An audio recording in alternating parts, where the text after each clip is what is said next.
오늘 이 시간에는 성경 말씀 사도행전 2장 42절을 중심으로 해서 영적 성례의 비결이 무엇인지를 살펴보는데 비차 풍선 은혜 받는 시간 되시길 바랍니다. 세상에서의 성공은 부귀 영화와 권세를 얻는 육신 중심의 것이지만 영적 성례의 비결은 눈에 보이지 않는 하나님의 믿음에 대한 성리라고 할 수 있습니다. 그것은 순수한 믿음으로 이루어지기 때문입니다. 세상의 성공을 아무리 훌륭해도 천국에 가져갈 수는 없는 무용지물이나 영적 성례는 눈에 보이지 않는 하늘나라의 상급을 받아 누리는 것입니다. 그런데 그것들도 조건이 있습니다. 비록 영적인 것이라 해도 이 땅에 성취한 것들은 한정되어 있다는 것입니다. 따라서 세상적인 육신의 성공이든지 하늘의 영적인 성리라든지 양자 간에 그것들의 비결이 숨어 있음을 또한 알 수가 있습니다. 세상의 모든 범사를 성공적으로 이끄는 비결은 권명과 성실과 인내를 지적하고 있습니다. 이와 같이 공식에 의한 성공은 하나님이 안정해 주신 각자의 인생의 삶 가운데서 오랜 세월 동안 꾸준히 물질과 시간의 투자를 요구합니다. 그래서 성급한 사람들은 행운이나 요행수를 바라고 일획천금을 노리며 복권을 사고 투기를 한다든지 각종 투전판에 매달립니다. 그 결과 성공했을지라도 바닷가에 모래성처럼 사악한 파도가 한번 몰려면 쉽게 무너지고 맙니다. 우리의 믿음 생활도 결코 단거리 경주가 아니라는 것입니다. 한평생이라는 장거리 경주의 결과를 가지고 판가름을 합니다. 여기에 세상의 성공의 비결이 있는 것처럼 영적 성례의 비결도 있습니다. 그 비결은 절대 특수한 것이 아닙니다. 너무나도 평범합니다. 그러나 너무나 잘 알고 쉬운 것 같지만 인내로 인생 각자에게 주어진 끝날까지 계속해 나가지 않으면 성공할 수 없는 것들임을 명심해야 할 것입니다. 그것들은 첫째는 기도를 쉬지 않고 드려야 한다는 것입니다. 두 번째는 말씀을 깨닫기 위해 가르침을 받아야 한다는 것입니다. 세 번째는 천국에 받게 될 상급을 생각하며 나아가야 한다는 것입니다. 이런 말씀을 성경에 발췌하여 본문으로 삼고 상고하는 가운데 성령님의 감동, 감화 역사하심에 힘입어 피차의 영적 성례의 비결을 찾아 은혜받고 복을 누리는 귀한 시간, 귀한 한 해가 되시기를 예수님의 이름으로 간절히 축원드립니다. 첫 번째는 기도를 쉬지 않고 드려야 한다는 것입니다. 사무엘상 15장 11절을 찾아보면 기록하기를 내가 사울을 세워 왕 삼은 것을 후회하노니 그가 돌이켜 나를 쫓지 아니하며 내 명령을 이루지 아니하였음이라 하신지라. 사무엘이 근심하여 온 밤을 여호와께 부르짖으니라 하고 했습니다. 또 다니엘서 6장 10절에서는 다니엘이 조서에 의인이 지킨 것을 알고도 자기 집에 들어가서 그 방의 예루살렘을 향해 열린 창에서 전에 행하던 대로 하루 세 번씩 무릎을 꿇고 기도 하나님께 감사하였더라 하고 기록하고 있습니다. 갓난쟁이 어린아이는 의사표시를 우는 것으로 말을 대신합니다. 우리야 젖을 주고 우리야 기저귀를 갈아주고 우리야 아픈 곳이 있다는 자기 의사를 나타냅니다. 이와 같이 성도들은 하나님과 교통하는 수단 기도는 하나님과 직통하는 전화인 세상에 가장 멀고도 가까운 전화이지만 전화를 일체 받지 않는 유일한 공전 전화이기도 합니다. 하나님과 연결된 이 직통 전화란 이 기도는 시간의 제한을 받지 않습니다. 무시로 언제 어느 때 누가 소화기를 들어도 곧바로 연결되고 통할 수 있는 긴급 직통 전화인 것입니다. 그 기도의 전화 대화 중일 때가 없고 그 기도의 전화선은 고장이 나지도 않습니다. 조용할 때 집중이 잘 되고 주문 번하지 말고 용구만 간단 명료하게 해야만 예수님의 이름으로 드리면 수신자 부담으로 언제든지 응답해 주시는 기도입니다. 본문 사무엘상 15장 11절 말씀처럼 처음과 달리 사울왕이 변질되어 매사를 자기 중심적으로 처리하고 하나님의 말씀에 불순종하자 하나님께서는 그를 왕으로 세우신 것을 후회하는 내용입니다. 이를 들은 사무엘 선지자가 밤을 새워 사울 왕이 버림받지 않도록 기도를 했습니다.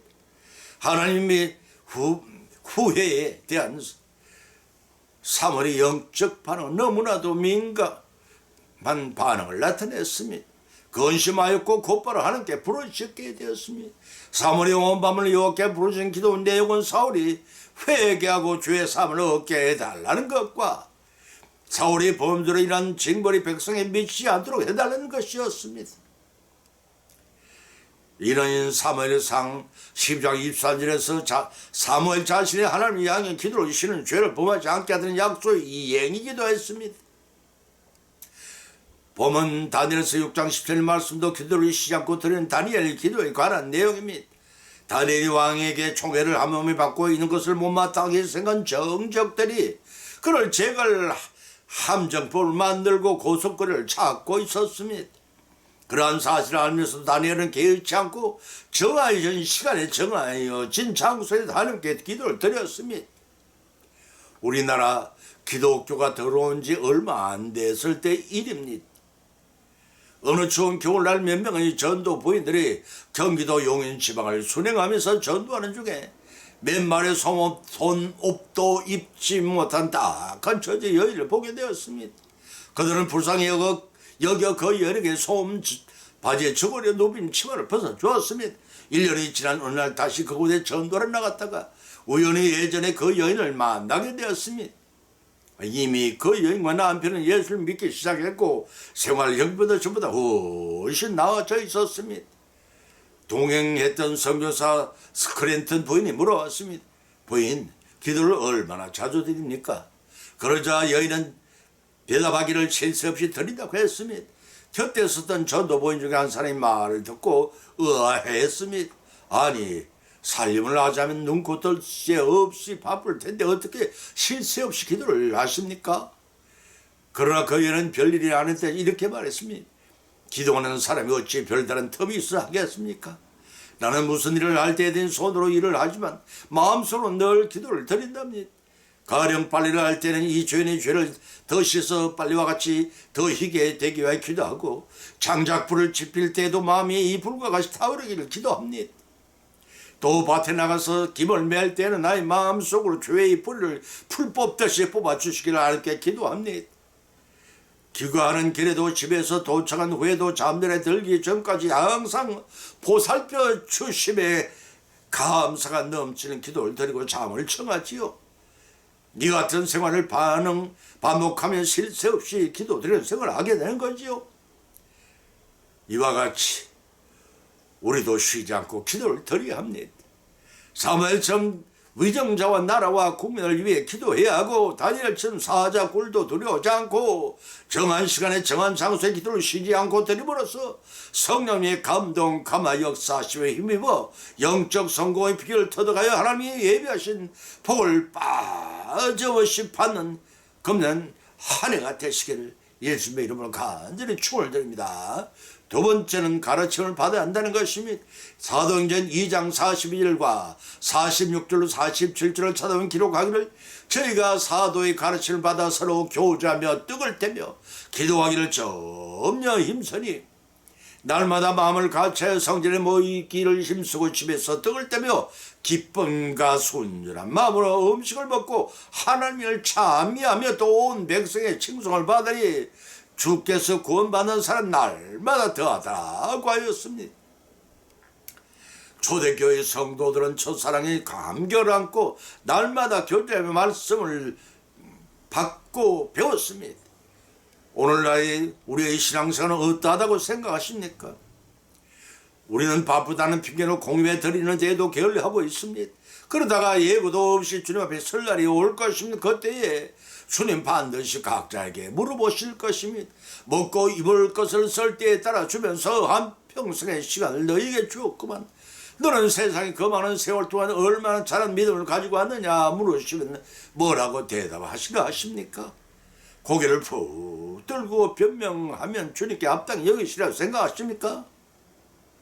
책망을 받을 신앙생활이 되어서는 낭패를 당합니다. 세상에 사는 동안 성도는 초대교회 성도처럼 주님 말씀을 사모하며 성전의 먹이를 힘쓰며 가르침을 받고 실천해 나가는 일에 힘써 나가야만 믿음이 자랍니다. 아직도 무공해 식품을 선호하는 가족에는 콩나물을 직접 길러 먹는 집들도 없잖아 많다고 합니다. 그런데 이 콩나물을 기는 시루의 구멍이 얼마나 많은지 물을 붓는 순간 물이 다 밑으로 빠져나갑니다. 그렇지만 하루에 수십 차례 물을 주지 않으면 안 됩니다. 만일 물을 줘봤자 다 밖으로 흘러나가는데 주어서 뭐래하고 물주기를 중단한다면 그 콩나물은 자라지 않고 시들고 말 겁니다. 우리 복에 물을 주는 그 순간 물이 모두 시루의 구멍을 통해 밖으로 흘러나가는 것 같지만 끊임없이 물을 부어나가면 그 사이에 필요한 수분을 뿌리들이 섭취하여 자라나갑니다. 이와 같이 초대교회 성도는 콩나물에 끊임없이 물을 부어주듯이 계속 말씀을 들었던 것을 알 수가 있습니다. 바로 이것이 초대교회의 원동력이 되었던 것입니다. 오늘날 살아가는 우리도 주일 오전과 오후 예배, 수요 기도회, 금요일 구역 예배, 철야 기도회, 새벽마다 매일 기도회, 참수가 가르친 말씀을 들어야 믿음이 자랍니다. 비록 그때는 무슨 제목으로 설교를 들었는지 다 기억나지 않더라도 힘써 모이고 모여서 말씀을 들을 때 자신도 모르는 사이에 신앙이 자라나고 있는 것입니다. 마치 시루의 구멍을 통해 물이 다 빠져나가는 것처럼 보일지라도 그 가운데 콩나물이 자라듯 믿음이 자라게 성령께 역사하시는 은혜의 단비를 우리는 받아야 합니다. 대망의 재림 주님이 오실 날이 임박한 이때 초대교회 성도들처럼 첫사랑이 감격으로 모이서 듣고 보고 말씀을 삼하여 우리 것으로 믿음으로 익어져가는 여러분의 믿음 세계를 되길 바랍니다. 히브리서 10장 24절 25절을 찾아보면 기록하기를 서로 돌아보아 사랑과 선행을 격려하며 모이기를 피하는 어떤 사람들이 습관과 같이 하지 말고 오직 권하여 그날이 가까운 일 볼수록 그리하자라고 했습니다. 그러할 때 우리도 모르는 사이에 힘 있는 교회, 능력 있는 교회, 능력 있는 믿음의 사람을 변하는 놀라운 축복을 받는 사실을 명심하시고 이에 합심하여 부흥성장을 성취해 나가시는 저와 여러분의 한 해가 되시기를 예수님의 이름으로 간절히 축원을 드립니다. 세 번째는 천국에서 받게 상급을 생각하며 나아가야 합니다. 빌립보서 3장 14절을 찾아보면 기록하기를 표대를 향하여 그리스도 예수 안에서 하나님이 위에서 부르신 부르는 상을 위하여 쫓아가노라고 하였습니다. 모든 길은 로마로 통한다고 하였지만 요즘은 모든 길은 미국으로 향하고 있다고 생각합니다.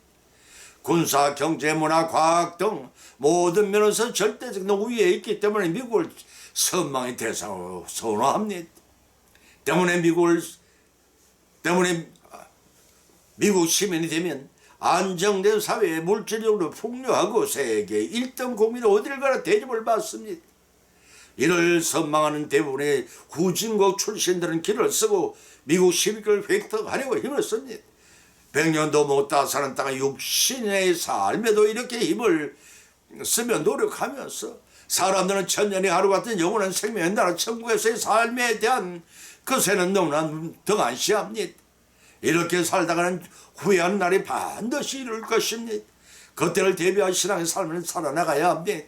우리 성도는 본래 공중 권세 잡은 자 사단 에베소 2장 2절에 밝혀봤습니다. 그 권세 아래에서 세상 풍속을 쫓던 죄인들이었습니다. 그러한 죄인들을 예수 그리스도의 십자가를 통한 구속의 은혜로 구원받은 재창조된 피조물, 그 새로운 피조물이 되었다고 고린도서 5장 10절 밝혀있는 몸들입니다. 따라서 성도는 마땅히 삶의 가치관이나 방법에 있어서 이전의 세상 풍속을 쫓던 때의 옛사람과 질적으로 완전히 다른 새 사람으로 삶을 살지 않으면 안 됩니다. 새로운 피조물로서 하나님 말씀에 순종하며 바르게 살고자 하는 성도들이 어떤 일을 행할 때 7가지 질문에 합당한 신앙생활을 해야 하는 것입니다. 그 첫째는 빌립보서 3장 10절 12절을 통해 예수님이셨다면 어떻게 하셨을까를 생각해 보십시다. 두 번째는 고린도전서 10장 31절을 통해 그 일은 하나님의 영광을 위한 일인가를 생각해 보십시다. 세 번째는 고린도전서 8장 9절에서 그 이런 더 약한 성도를 실족해 하는 일이 되지 않았을까를 생각해 보십시다. 그 네 번째는 고린도전서 10장 23절을 통해 그 이런 덕을 세울 수 있는 일인가 하는 것입니다. 그 다섯 번째는 빌립보서 3장 13절 14절을 통해 그 일이 세상에서가 아니라 천국의 상을 받을 일인가를 생각해 보십시다. 그 여섯 번째는 빌립보서 4장 6절로 7절을 통해 그 일에 대한 감사하는 마음으로 기도할 수 있는가 하는 것입니다. 그 일곱 번째는 마태복음 6장 33절에 예수님 말씀처럼 그 일은 하나님 나라의 확장에 공헌할 수 있는가 하는 것입니다. 모든 길은 로마와 미국으로 향하는 것처럼 이 세상 모든 성도들이 소망은 천국을 향해 구원을 얻습니다. 사도 바울은 본문 13절로 14절에 고백하기를 형제들아 나는 아직도 내가 잡은 줄을 여기지 아니하고 오직 한 일 즉 뒤에 있는 것을 잊어버리고 앞에 있는 것을 잡으려고 표대를 향해 쫓아가노라 하고 신앙 고백을 했습니다. 사도 바울은 현재 자신의 믿음이 부족하여 구원을 붙잡되 확신을 가진 것으로 여기지 아니한다고 했습니다. 지난 신앙의 삶에 만족하지 않고 모두 잊어버린 채 오직 앞에 있는 재림의 때에 소망을 걸겠다 하는 것입니다. 그들을 대비해 부활과 구원의 완성의 표대를 천국에 세워놓고 축복을 소망한 믿음을 키우며 복음 전파에 충실하겠다는 의지 표명인 것입니다. 천국 표대에 눈을 떼지 않고 신앙의 경주를 계속해서 진력에 나가겠다는 것입니다. 그때 하나님께서 그리스도 안에서 예비하신 부르심의 상은 곧 죄인들을 구원하여 영생의 복을 성취하기 위하여 최선을 다해 신앙의 삶을 영위할 테니 너희들 그리하라 하는 것이 내포되어 있습니다. 하나님 자녀로서 당연한 도리일지라도 그것을 수행했을 때 하나님은 성도 모두에게 상급을 아끼지 않고 주시려고 준비하고 계십니다. 사도 바울은 본받아 천국의 소망의 표대를 정하고 날마다 찬송하며 전진에 나감으로써 마침내 천국의 삶을 성취해 나가시는 우리 모두의 금년 한 해가 되시기를 예수님의 이름으로 간절히 축원을 드립니다. 저를 맺습니다. 오늘의 본 말씀은 상관한 가운데 피자 빈들 은혜를 받고 또한 세 가지 교훈을 받은 줄 압니다. 그 첫 번째는 영적 성공의 비결은 기도를 쉬지 않고 드린 데 있다는 것입니다. 그 두 번째는 영적 성공의 비결은 말씀의 가르침을 받아야 한다는 것입니다. 그 세 번째는 영적 성공의 비결은 천국에 받게 될 상급을 생각하며 신앙생활을 하는 데 있다는 것입니다. 이러한 교훈들을 받은 것을 거치지 마십시다.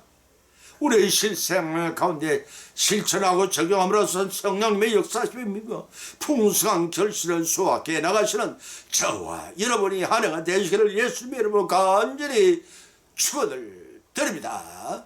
찬송가 436장을 올리겠습니다.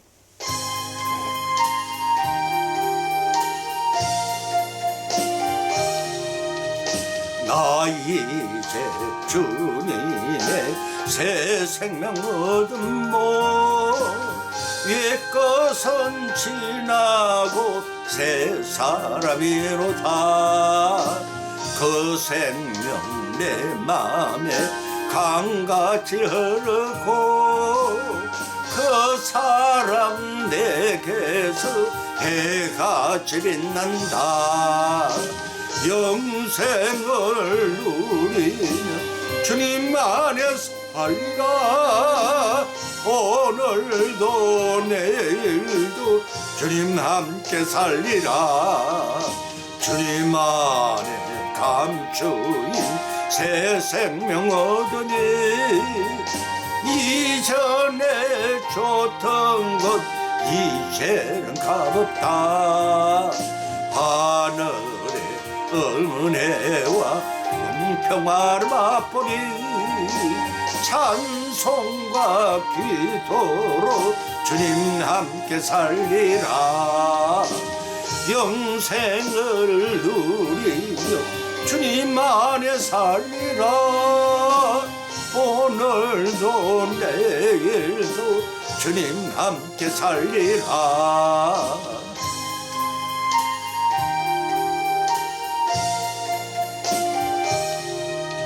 산천도 처먹고 새 것이 되었고 죄인도 원수도 친구로 변한다.